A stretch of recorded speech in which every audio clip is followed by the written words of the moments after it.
Hey gamers, Mucklick here, and this is not one of my usual videos. It is not a guide, nor is it meant to be funny, and I even tried to give it a boring thumbnail. This is one of those rare, real talk videos on my channel. You'll notice I'm not keeping eye contact with the camera very well. I wrote a script for this to structure everything as I want to make sure I don't forget anything. This is why I usually talk while hiding behind the little guy over there. So if you don't care about the topic I'm about to dive into, you've been warned, this video may be a slog. Now, this video didn't have to get made, but I'm choosing to do so to explain to the people who are invested in this community what the hell happened, because the amount of times I've had to pause what I'm doing to retell the same story has gotten tiring, so here we are. This video is about embeds. It is a topic related to me, and one which I wish I could just ignore the haters on, but the amount of misinformation going around has resulted in over a month of harassment on my streams, Discord, and a few folks have found me on Facebook, which is extra unsettling. And quite frankly, staying silent seems to simply make them think it is okay to just keep doing this, so I have to say something. Alright, so for those who don't know, embedding a stream is taking a stream that is happening on Twitch or another platform and linking it to another webpage. So if you visit said webpage, the stream is playing somewhere on it. Many websites have their own rules about this, but we're talking about Twitch right now, so I'm going to focus on that. Twitch has its own rules for embeds, which change over time as people do different things with them. As long as you follow these, you are welcome to use this as a tool to help grow your channel. Twitch themselves uses embedding when you're lucky enough to get on the front page of Twitch. I'm going to give extreme examples of the negative and positive uses of this feature. In the past, some people would embed a single pixel of their stream onto various popular websites. This would not offer them any discoverability on the website itself, but would inflate the viewer count on Twitch. Twitch at that time sorted categories by largest amount of viewers to smallest amount of viewers, so it would move you way up the page by doing this. The general problem is people might join a chat of a stream who had no real viewers and 10,000 fake ones, ask a question, not get a response, and leave altogether because they were given a bad first experience. An experience that may have been better if they had visited another broadcaster. Now for a good example. Back when the Steam launch of Guild Wars 2 happened, I was given an opportunity to represent Guild Wars 2 on the front page of Twitch, an embed. I was still live on twitch.tv/muckluck, but also live on twitch.tv on the carousel at the top. Now, for some people, I was on the back of the carousel, but they still counted as viewers for me during this time period. Mighty Teapot and Loranity also got to enjoy the same incredible opportunity during the launch of Janthier Wilds. When I found out I would be on the front page for an hour, I meticulously planned that hour to be as entertaining as possible. I had groups waiting for me at raid bosses, strike bosses, the Nightmare Fractal, Deathbranded Shatterer, and on. And I quickly went from fight to fight, showing off the best this game had to offer in selling Guild Wars 2 as hard and as best as I could. We were near the top of Twitch that day with over 30,000 viewers. Now, many of them were fake embedded views from people not watching the stream for real. But that day I also got 9,000 real followers. People that pressed the follow button because they thought the stream was interesting and considered the possibility of coming back. We also got God knows how many new players into Guild Wars 2 that day. It was amazing and all made possible thanks to an embed and some planning. That day gave my channel 6 months of growth in a 24-hour period. Now, there's a lot different with those two examples, but the point of this is to give everyone a general idea of the two extremes that I am talking about. In my eyes, an embed can help in one of two ways. One is that it can exist on a page of similar content, basically taking the place of an ad on that website, and lets you know that if you want to ask a question to a human being directly, I'm live and available to help. The second way is it inflates the viewer count, increasing the chance of more organic growth after. Those are my views on it. Your views may differ, and that's okay. There have been some bad actors in the past with embeds and given people really bad opinions on it. My own view is that it is a tool, and it depends on how it is used. I have my own stream embedded on my own website, but as it is a modest site, this adds maybe 0 to 10 to my viewer count each day. I would occasionally get people who visit the website, see that I'm live, and pop in and ask a question, and get them answered quickly, no matter what game I was playing, and no one seemed to have a problem with this. That's the general baseline. What does that have to do with me or my channel? I have done collaborations with many content creators. Mighty Teapot, Snowcrows, GuildJen, the Lightbringers, the list goes on. For the last year or so, GuildJen and I found a way to collaborate using guides. In my video guides, I would recommend her written guides for those who wanted it, and in her written guides, she would link my video guides for those who wanted it. Just simple cross-promotion. After many months of working together, GuildJen offered to embed me on her website, as I had contributed a sizable amount of content to it, and I was a creative partner for the site. I confirmed that it followed all of Twitch's rules for embeds that were there at that time. I say at that time because they have changed and we have had to adapt to them. I considered it, and I said, sure, that sounds great. I get a boost in discoverability, and I can help answer questions when people pop in from the website. Typically, even if I cannot answer a Guild Wars 2 question, I can point them to a resource that can, be it GuildJen, Hardstuck, Snow Crows, Fast Farming, the Wiki,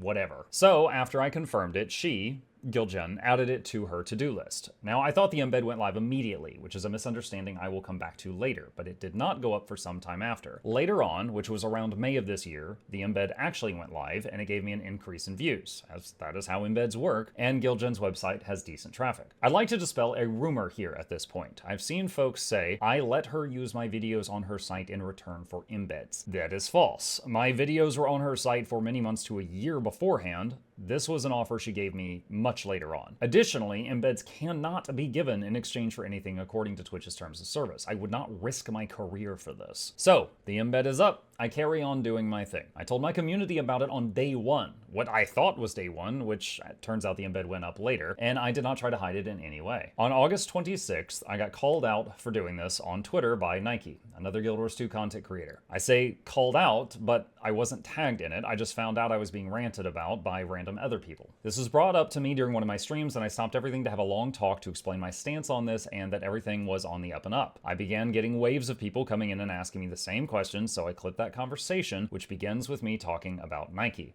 This clip will come up later. On September 22nd, Darren's GW2 made a video called Guild Wars 2 has an embedding problem, which essentially threw me under a bus, drove over me, put it in reverse, and backed up over me again. Nike then instantly posted this video to the Guild Wars 2 subreddit, titled Embedded Streams Are in crapifying the Guild Wars 2 Twitch community. I woke up to dozens of hate mails, threats, and other crap like that in my inboxes, extremely confused and alarmed. I watched the video, and there are a few grains of truth mixed in with a lot of misinformation. I was never asked any questions by Darren's or Nike. They didn't fact check any of this with me. They used a Chrome extension which the developer of said extension says is unreliable. They did not tag me in the video on YouTube to get my attention, just like they did not tag me in the tweet. They did not tag me on Reddit. It basically just stirred up an angry mob and threw them at me. Fact checking be damned. I spent about an hour going through his video, responding to everything he said, timestamp by timestamp.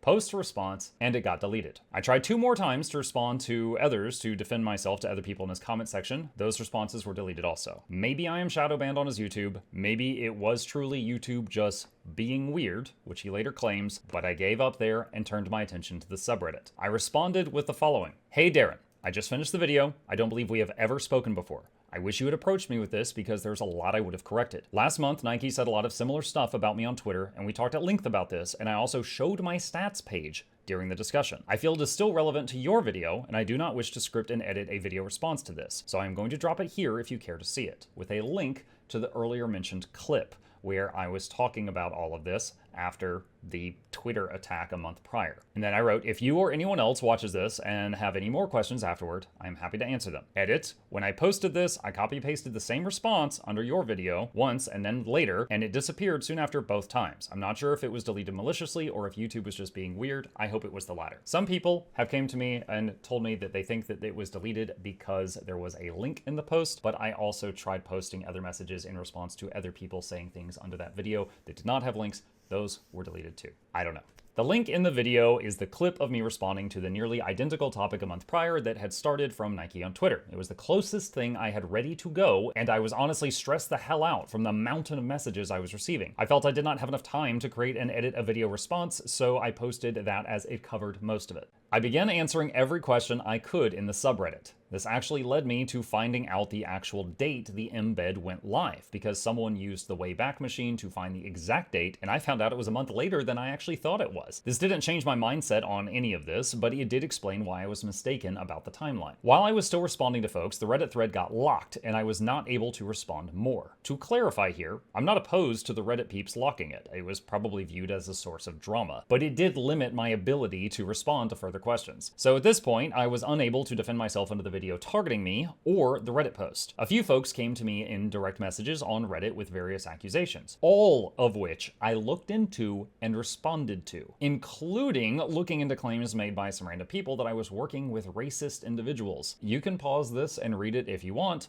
My point is, I investigated every claim sent to me to the best of my ability. Soon after, Darren Skill Wars 2 and Nike each post new videos about me and this situation. We're at a total of 3 videos now, each starting a whole new wave of mob mentality thrown my way. Darren's GW2 and Nike each post new videos about me and the situation, for a total of 3 videos now, each starting a whole new wave of mob mentality thrown my way. At this point in time, neither have tried speaking with me, nor tagged me in any of the YouTube videos, nor tagged me in any of the tweets, nor tagged me in any of the Reddit posts. Absolutely no attempts have been made at communication, just a whole lot of stirring the pot and inciting people. So, Nike's video specifically, he is responding to the clip from a month prior. He thinks he is responding to something that I recorded fresh like that day after the Darren video and is confused and is angry through most of it. At this point, I'll take a small pause from the waves of negative garbage to thank a few people. My own community, of course, were extremely supportive, but also other creators. Noxy, GuildJen, Valen, Snebzor, Iron Maiden all contacted me and checked on me in various ways, and I really appreciate it because I was not doing okay. Snebzor in particular even fundamentally disagreed with me on the embedding thing, but still actually held a conversation with me about it, which was more than I had been given up until this point. I really appreciate all of them. It made a difference. Now, amidst all of the stuff in these videos, there were a couple of points I agreed with. Number 1, embeds shouldn't use data. I freaking agree. I didn't even think about that. I hate when a website ads use up my data on my phone, so let's stop that. I immediately contacted my website guy, and we made that change. GuildJen also made that change on her website as well. If you go to either of our websites on mobile, there's no embeds at all. Number 2, ethically, they should be visible so the viewer knows they are counted if they care about this. Sure, I can agree with that. On the main page of my website, it was already at the top. However, we also added a change so that when you scroll down, it's still visible with a message that you can ask me questions if you wish to. If you press the X, it is gone for a few days. This is the closest thing to an ad on a website that otherwise has no ads at all. Now, on GuildJen's page, it is further down, another item that was being complained about. I spoke with GuildJen about this, and she is totally up for relocating it. Due to how busy she is in her life at the moment, she did not have time to restructure her entire website to accommodate this immediately, and it would have to wait. She apologized that her offer was causing me so many issues and asked if I wanted it taken down. At the time, I said no. I considered it a helpful tool and just move it when you can. At this point of time, it has been a few weeks since then, and I'll be honest, I'm a broken muck. Every day, I'm getting hit with the same messages, emails, harassment, etc. from new names and new accounts. I'm aware that this isn't the whole community. It's probably 10 to 20 people spinning up new accounts constantly, but you know what? If removing this tool takes away their ammunition and they leave me alone, I'm ready to throw in the towel. It's just a tool. It isn't worth it to me for this. I've asked GuildJen to remove my embed on her website until the new one is ready, if her offer remains open at that time and still meets Twitch's TOS. I also assured her that I am only appreciative of her offer and hold no ill will toward her, as she was really apologetic and she felt responsible for the whole thing. Lastly, I want to cover some frequently asked questions and allegations. Number 1, why did you previously say that you were getting 10 viewers? That is because I had the date wrong for when it went live.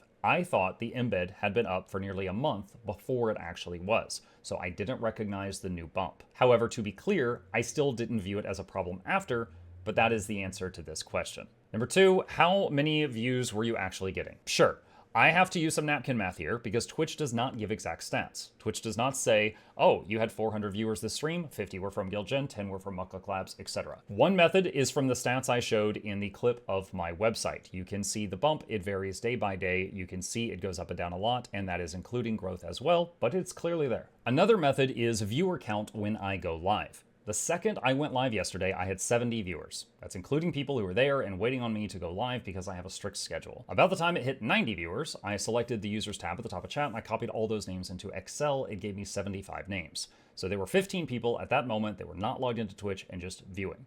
They could have possibly been via the embed or been people who just lurk. Again, not a foolproof method, but it is more data. I will say I have never started a stream and instantly had 100 plus viewers. Certainly not the 200 to 300 plus that people have claimed. The numbers will also fluctuate during the stream. It is possible that it goes up to 100 plus from time to time. Of course, the number will change as people visit the website and go up or down. But working with the data I have, I do not know when that happens or if it is at a certain time or thing. Number 3, you're farming ad revenue. No. Embeds do not generate ad revenue. They do not play tiny Red Bull commercials. Number 4, you cheated sponsors. Hell no. I do this for a living, and that is a great way to burn a bridge. Sponsors all talk to each other. They have my stats from before I got the embed. I also stream to YouTube as well as Twitch, which Twitch stream sponsors are not paying for, and I use the footage from their games in various videos. I am almost always told that sponsors feel like they get a lot of value for what they paid for when they are working with me. I even took the time to ask one if they cared about this, and they basically said, so in addition to the visibility I'm paying for, you are also broadcasting it on other websites on top of that? That's just extra publicity for our game. Why would we be bothered? Number 5, are you sorry you did it or sorry you got caught? Neither. I was very open about it since day one, day -30 actually, since I had the live date wrong. It wasn't some secret, and I didn't and don't view it as wrong as long as you are using it to guide people to the stream for relevant information. However, that is clearly not what happened. As mentioned, to me, this is a tool. It depends on how it is used, and for now, it is a tool that is doing me more harm than good, so it's being set aside. Number 6, did Twitch ask you to stop? No, they never said a word. Number 7, did you lose any partnerships? No. When Darren's and Nike posted videos number 2 and 3, I contacted my partners in business and basically said, hey, sorry to bother you with this, but you should know I am dealing with this at the moment.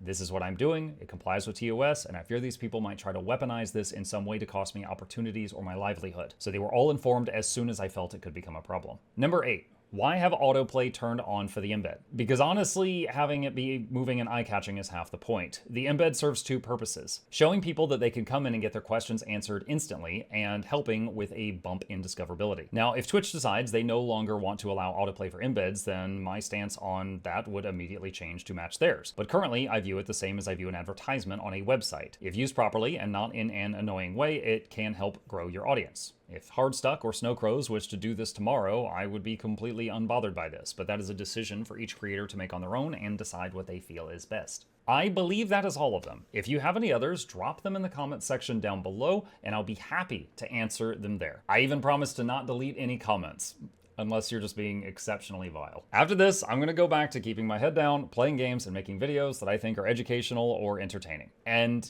if it needs to be said, please do not go and harass these people on my behalf if you have the inclination to do so. I did not make this video to stir the pot back then, but to defend myself after a month of building misinformation about me within the community. If you support my channel, then I appreciate you. Let's just keep the conversation here. There's no need to copy their behavior. If you've made it this far, even if you still have an opposing viewpoint, I thank you. And I appreciate you willing to listen to my side of this, whether you agree or disagree with me at the end. I fully expect a gotcha moment from the people that have been at my throats for the past month who will celebrate this, which is the reason I made this video and didn't just make the change silently. On a chipper note, more videos are coming down the pipeline now, and I hope you enjoy them. See you in the comment section.